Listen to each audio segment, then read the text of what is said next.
Helio strap. So இது தனியாக வேலை செய்யுமா அப்படின்னு கேட்டிங்கன்னா கண்டிப்பாக தனியாக வேலை செய்யுங்க. அதே சமயம் இதால் மற்ற அமேஸ்ஃபிட் வாட்சஸோடையும் சேர்ந்து வேலை செய்ய முடியும். ஃபார் எக்ஸாம்பிள் இப்போ பாருங்களேன், நான் லெஃப்ட் ஹேண்டில் வந்து பேலன்ஸ் வச்சுருக்கேன், அமேஸ்ஃபிட் பேலன்ஸ் 2. ஸோ அதில் ஹார்ட் ரேட் பக்கத்தில் பாருங்கள், பேண்ட் வந்து சிங்க் ஆகிருக்குன்னு சொல்லி உங்களுக்கு ரெட் கலரில் ஒரு ஐகான் இருக்குது பார்த்தீங்களா, அதாவது ஹீலியோ ஸ்ட்ராப் சிங்க் ஆகிருக்கு. அப்போ என்னதான் ப்ரோ பர்பஸ்?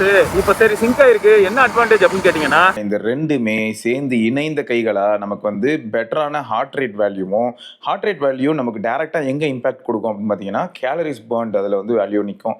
ஸோ இது எல்லாத்தையுமே நம்மளால் ரொம்ப எஃபெக்டிவாக பண்ண முடியும். ஸோ சொல்ல போனால் இது வந்து எப்படின்னா ஒர்க் அவுட் ஆக்சசரின்னு சொல்லலாம். இந்த ஹீலியோ ஸ்ட்ராப்புங்கிறது ஒரு ஒர்க் அவுட் ஆக்சசரி.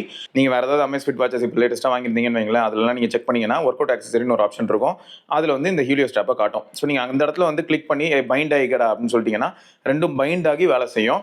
ஸோ கம்பைண்டாக உங்களுக்கு வேல்யூ கிடைக்கும். சரி, ஓகே. இப்போ ஆனால் ஹீலியோ ஸ்ட்ராப்பை தனியாக யூஸ் பண்ண முடியுமா அப்படின்னு ஒரு கேள்வி இருந்ததுன்னா தாராளமாக தனியாக யூஸ் பண்ணலாம். தனியாக யூஸ் பண்ணும்போது நமக்கு என்னென்ன வேல்யூஸ் கிடைக்கும் அப்படின்னு பார்த்தீங்கன்னா, ஸ்லீப் டேட்டா, ஓகே, இங்கே நீங்கள் பார்க்கக்கூடிய நிறைய டேட்டா கிடைக்கும். ஸ்லீப்பு, ஹார்ட் ரேட்டு, SpO2, இந்த exertion load, bio charge. So இந்த மாதிரியான வேல்யூஸ் எல்லாமே ஹீலியோ ஸ்ட்ராப் மட்டுமே கொடுக்கும். ஹீலியோ ஸ்ட்ராப்போட இன்னொரு பெரிய அட்வான்டேஜ் என்னன்னா, அது கையில் இருக்கிறதே ஃபீல் ஆக மாட்டேங்குதா, வெறும் 20 கிராம் தானே. ஸோ அதனால் தூங்கும்போது அதுவும் முக்கியமாக இந்த ஸ்லீப் டேட்டா ட்ராக் பண்ணும்போது ரொம்பவே கம்ஃபர்டபுளாக இருக்குன்னு சொல்லலாம். ஸோ இது எல்லாமே 100% சப்ஜெக்டிவ் தான். எல்லாருக்குமான ப்ராடக்டாக எல்லாமே அமைய போகிறது கிடையாது.